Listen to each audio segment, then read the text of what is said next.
Salut YouTube, c'est Mika, comment ça va en cette belle journée ensoleillée? On se retrouve quelques heures après la vidéo postée sur la chaîne, c'était quand? C'était hier déjà, ouais. Hier sur Felix Bauer, le nouveau central autrichien de l'OL. Alors aujourd'hui les amis, je vous retrouve pour faire un petit peu le second volet de la vidéo sur Felix Bauer que j'ai faite hier, puisqu'en fait en la réécoutant à froid ce matin, je me suis dit qu'il manquait un truc, parce que je vous dis en fait qui est le joueur, d'où il vient, son parcours en club, très bien, qualité, défaut, ok, mais je pense qu'il manquait un petit volet. Alors j'aurais aimé vous trouver l'avis d'un expert qui connaissait encore mieux que moi le profil, mais pour tout vous dire, je l'avais sous la main, mais mon ami, pour des raisons, on va dire professionnel, ne peut pas témoigner, ni anonymement, ni publiquement. Et il manquait aussi, je pense, un petit aspect, factuel, un petit côté statistique. Donc aujourd'hui, les gones et les phonotes, je vous retrouve pour faire un petit bilan sur les datas, ce que nous disent les chiffres avancés de Felix Bauer, avec en toile de fond une question que beaucoup se posent. Je l'ai reçu en commentaire YouTube hier 2-3 fois, facilement, sur X pareil, et quelle est en fait la charnière, le duo, la paire de centraux la plus complémentaire à l'instant T, côté olympique lyonnais.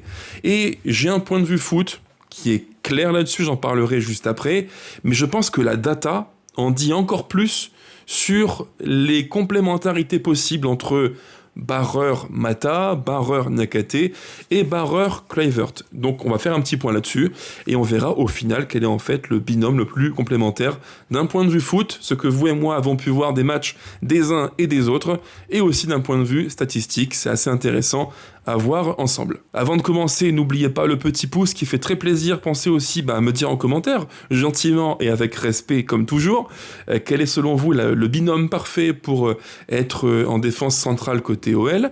Pensez à vous abonner, pensez à booster le contenu et activer la cloche pour ne rien manquer. Alors c'est parti, on commence donc avec Felix Bauer, sans faire de redite sur la vidéo d'hier qui je pense a été relativement complète sur mon point de vue du joueur. Ce qu'on peut dire c'est que Felix Bauer, à la data, on retrouve à peu près ce que je vous ai dit hier. Un profil qui est physiquement puissant, athlétique et qui est plutôt mobile.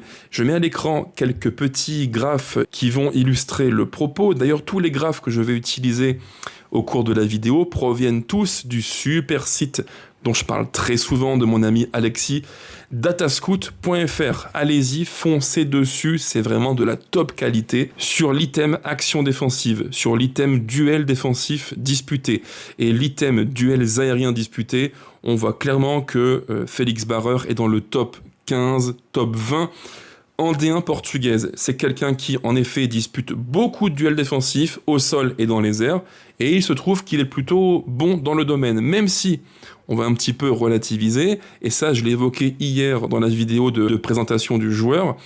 Oui, il dispute beaucoup de duels défensifs, c'est vrai, mais si on fait le ratio duel défensif disputé versus duel défensif gagné, c'est un peu moins bien. Lors des matchs que j'ai pu observer des stories avec Felix Bauer, contre Alverca, contre Braga, contre Porto, Benfica, pour ne citer que ces 4 matchs-là, c'est un truc qui m'a interpellé. Oui, physiquement, colosse, puissant, grosses épaules, c'est très puissant, ok, mais dans les duels, j'étais un petit peu déçu parce que des fois, c'est pas très franco, c'est un peu timide, quoi. Au niveau interception, c'est plutôt pas mal, comme vous le voyez ici, mais on voit que pour l'aspect jeu au pied, passe progressive, précision de passe et passe réceptionnée, on n'est clairement pas, comme je l'ai dit hier, sur un profil top élite. Ça n'est pas un top relanceur, je le redis encore une fois, on n'est pas sur un profil à la Bonucci, loin de là, même si, pour souligner le positif,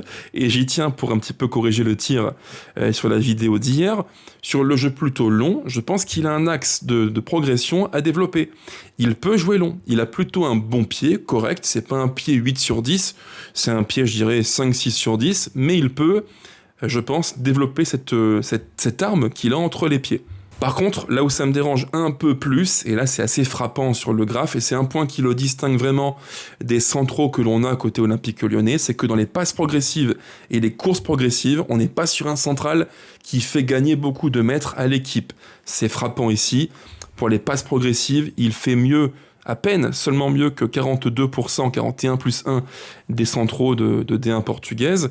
Et sur les courses progressives, donc les actions où il prend le ballon et il fait une course de 5, 10, 15, 20 mètres, les chevauchés solitaires, on pourrait le dire comme ça, il fait seulement mieux que 16% des centraux comparés au poste en D1 portugaise. Donc c'est très très moyen. Vraiment, on est sur un profil qui, balle au pied, doit encore faire de très gros progrès. Ça aussi, je l'ai évoqué hier et je le redis avec l'appui de la data. Maintenant, si on prend le graphe qui porte sur les données purement physiques athlétiques, ah là, les amis, c'est très très vert. Vraiment très vert. Une couleur qu'on n'aime pas trop côté OL. Ouais, ok. Mais là, si on prend le graphe pour l'aspect athlétique et purement physique, ouais, c'est très bien. Distance parcourue à haute intensité, top 16%. Donc il court beaucoup et il court à un rythme très soutenu. En même temps, ça n'est pas non plus illogique parce que des matchs que j'ai pu voir, et là encore, échantillon restreint, bien sûr, mais des matchs que j'ai vus de lui avec Estoril, il y a plein d'actions où on le voit en bloc médian, où il doit dans son dos gérer l'espace. Et je le redis, c'est important de le préciser en vidéo, mais rappelons-le, on est sur un joueur qu'on va payer 4 millions et quelques, 4,1 si je me fie à l'équipe. À ce tarif-là, les amis, au niveau du football européen, il y a peu de profils disponibles. On le sait tous, quand tu payes aussi peu cher un joueur, il y a du bon qu'on a pu repérer, qu'on a vu à la data, qu'on a vu avec l'œil du scout, mais il y a aussi du mauvais. Et là, en l'occurrence, on est sur un profil qu'il faut développer, et je pense que Fonseca, je le redis, c'est vraiment le coach qui est le plus à même de développer un tel profil. Parce que je pense un petit peu lire dans la tête de nos dirigeants, ils ciblent des profils qui coûtent peu cher et qui vont correspondre à un projet de jeu que Fonseca met en place à l'OL. Et à mon avis, nos dirigeants, Ben Charrier, Mathieu Louis-Jean, font le constat suivant. Prenons des profils qui sont très très typés, très caractérisés, puissance, vitesse, créativité, peu importe le poste qu'on va cibler, et après c'est au coach de développer le plein potentiel. Et on le sait, Fonseca, il a aussi l'art et la manière pour faire ça. C'est vraiment le coach qui peut te valoriser un potentiel. Afonso Moreira, Kluivert, il sait faire. Et je pense vraiment que les dirigeants ont fait ce constat-là de concert avec le coach. Alors maintenant, si on fait un petit comparatif entre Félix Barrer et tous les profils de centraux que j'ai retenus côté OL, à savoir Kluivert, Mata et Moussa Niakhaté, quel serait en fait plutôt le binôme le plus complémentaire entre toutes ces possibilités, toutes ces différentes combinaisons. Moi, d'un point de vue foot, purement foot, je pense que Félix Barrer est le plus compatible avec Niakhaté. Pourquoi ? Parce que Félix Barrer a une dimension physique, athlétique, puissance, mobilité, qu'a aussi en partie Moussa. Mais je crois que, en tout cas de ce que j'ai vu, que Félix Barrer, il a un peu plus de dimension physique, un peu plus de dimension duels aériens, et ça peut faire la différence. Je crois que les deux matcheraient bien ensemble. Et Moussa, lui, contrairement à Félix, il a, je crois, une dimension jeu au pied plus forte que l'Autrichien. Sur le papier, Barrer, Niakhaté, je demande à voir. Alors une fois que j'ai dit ça c'est mon œil d'amoureux du foot, que disent les datas ? On commence par le comparatif entre Félix Barrer qui apparaît en bleu et Clinton Mata en vert. Alors là, le spectre des deux montre qu'il y a quelques points communs, mais surtout, on a une ou deux grosses différences. En fait, Félix Barrer, sur tout ce qui est dimension physique, athlétique, défensive, il explose statistiquement, je dis bien, Clinton Mata. Action défensive réussie, duel défensif disputé, duel défensif gagné, il met une claque à Mata. Dans le domaine aérien, qui n'est pas le gros point fort, c'est sûr, de Mata, là encore, Barrer est nettement devant. Il a un profil, on le voit ici graphiquement, qui est plutôt top 10% dans le domaine aérien. Il y a un gros écart. Et contrairement à ce que j'aurais pu imaginer, dans l'item passe progressive, c'est aussi Barrer qui est devant.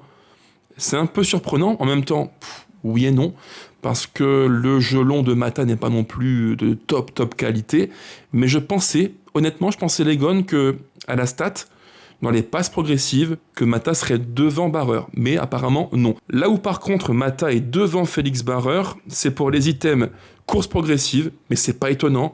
On voit souvent Mata prendre le ballon et sur 5-10 mètres tenter de faire un décalage. Physiquement, défensivement, avantage net Félix Barreur.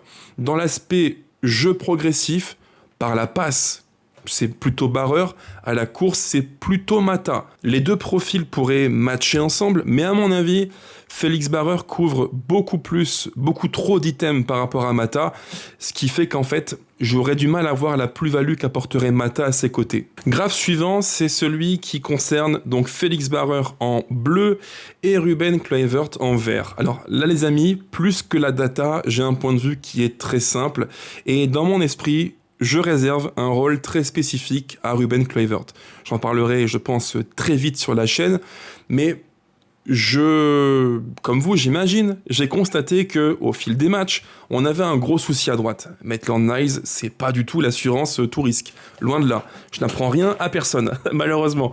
Mais je pense qu'on a en fait sous la main un début de solution. J'imagine vraiment à l'OL une animation défensive à 4 derrière bien sûr, mais qui avec ballon pourrait déployer une défense asymétrique. Au latéral droit, on aurait Ruben Kluivert, mais qui avec ballon serait en fait un troisième central, plus Barreur, plus Nakate, ce qui pourrait libérer à gauche Ouedraogo. J'y ai beaucoup réfléchi et c'est un petit peu comme ça que j'imagine la défense côté Olympique Lyonnais. Maintenant, si on compare à la statistique pure les profils de Kluivert et de Félix Barreur, bon bah c'est assez clair, même si je le répète, il faut relativiser, la Ligue 1 n'est pas la D1 portugaise, c'est très différent. En Ligue 1, on a une prépondérance folle de l'aspect physique, athlétique, puissance, les duels, c'est très important.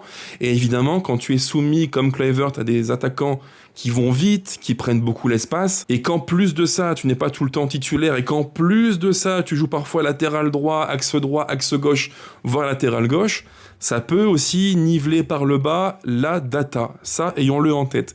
Mais graphiquement, ce que l'on voit, c'est qu'en fait, le champ d'action de Barreur, bah c'est plus ou moins celui de Kluivert en version 2.0 quoi, mis à jour, si je peux le dire comme ça. On voit que dans tous les aspects défensifs du jeu, action défensive, duel défensif disputé, duel défensif gagné, duels aériens disputés, duel défensif aérien gagné, interception, passe réceptionnée, bref, partout, il est devant. Il y a un domaine où Kluivert fait mieux que Félix Barreur, c'est pour les courses progressives. Mais là encore, est-ce que c'est vraiment étonnant? À mon sens, non, puisque Kluivert a joué souvent, en tout cas quelques matchs, comme latéral, à droite ou à gauche, peu importe, et ça a forcément un impact sur l'item course progressive. Donc dans ce potentiel binôme Kluivert-Barreur, alors c'est possible, là encore c'est pas impossible, mais à mon sens on n'est pas sur le meilleur binôme possible à l'OL, et vous comprenez maintenant vers quoi je me dirige. Je pense qu'en fait Félix Barreur fait à peu près ce que sait faire de bien Ruben Kluivert. Moi, je pensais qu'il allait en fait remplacer à court terme Kluivert, qui partirait en PL pour peut-être 20-25 millions d'euros. Mais bon, pour l'instant, il est encore au club, Kluivert, et je pense qu'il peut avoir un rôle différent à jouer dans l'effectif, non pas comme central, où je trouve que axe droit, c'est pas mal, mais axe gauche, pas convaincu, mais plutôt comme latéral droit, dans une animation qui laisserait place non pas à 4 mais à 3 centraux, et Ouedraogo plus libre pour attaquer l'espace et se projeter. Bon, et vous l'avez compris par déduction les amis, j'imagine, mais il me reste un central à comparer à Félix Barreur, et c'est Moussa Niakate. Et j'ai un point de vue qui est simple, je l'ai un petit peu tout à l'heure évoqué avec vous, je pense que Moussa a des qualités qui sont vraiment complémentaires de celles de Félix Barreur. Les deux partagent de gros points communs. Mais Niakate, par rapport à Félix Barreur, je pense qu'il est en avance sur l'aspect construction du jeu, jeu au pied, jeu court, jeu long. Il est à mon avis nettement meilleur par la passe progressive et à la data. C'est exactement ce que l'on voit dans tout l'aspect défensif du jeu. Duel défensif disputé, duel défensif gagné, duels aériens gagnés. Ça se touche, c'est vraiment kiff-kiff. Interception pareil, on est sur deux profils qui en fait défensivement ont plus ou moins le même apport d'un point de vue data. Mais là où la différence se fait, c'est l'aspect construction du jeu. Passe longue réussie, il est meilleur. Passe progressive, il est nettement meilleur. Précision de passe, il est meilleur. Course progressive, donc avec ballon sur 10, 15, 20 mètres, il est encore meilleur. Donc bon, on peut dire que c'est assez clair d'un point de vue statistique, mais aussi et surtout footballistique. Moussa Niakhaté, c'est vraiment l'élément fort de la défense de l'OL. Là-dessus, pas de surprise, et je dirais même pas de débat, on le savait déjà avant la vidéo, je n'apprends rien à personne.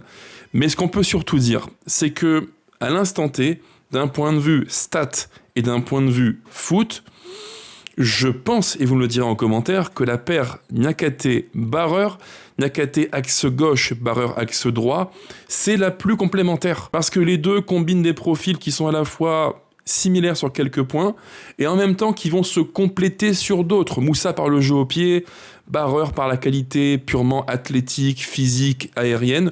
Pour moi, ça matche bien. Après, voilà, faut être prudent. Félix Barreur reste un jeune joueur qui découvre la Ligue 1, qui va découvrir la Ligue 1 et l'OL. Bon, voilà, il y a un temps d'adaptation, et c'est même pas dit, je le précise bien, c'est même pas dit qu'il saute rapidement Mata ou Kluivert. On n'en sait rien. Comme toujours, il y a les stats, ce qu'elles nous disent, c'est super intéressant. Il y a l'œil foot, ce qu'on voit des matchs, c'est intéressant aussi. Mais la vérité, c'est le terrain. Et même si, en théorie, Barreur a des qualités évidentes, athlétique, puissance, des défauts aussi, bah, c'est le terrain qui parlera. Et moi, de ce que je peux voir des matchs des uns et des autres, je pense qu'il peut faire son trou à l'OL et qu'il peut devenir le central puissant aux côtés de Moussa. Maintenant, il faut confirmer. Voilà. En gros, tout ce que je voulais vous dire, les amis, en espérant que ça vous ait plu encore une fois. Si c'est le cas, pensez à liker, à commenter. Maintenant, vous connaissez un petit peu la musique. Et pensez-y aussi à booster la vidéo. C'est un truc tout bête dans l'espace commentaire. On décale vers la gauche, et en faisant ça, en mettant un petit coup de boost à la vidéo, ça la recommande encore plus aux gens qui vont sur YouTube, et forcément ça dope l'algorithme du 11 lyonnais. Bref, portez-vous bien les amis, gros bisous à toutes et à tous, et évidemment, plus que jamais, allez l'OL. Ciao ciao.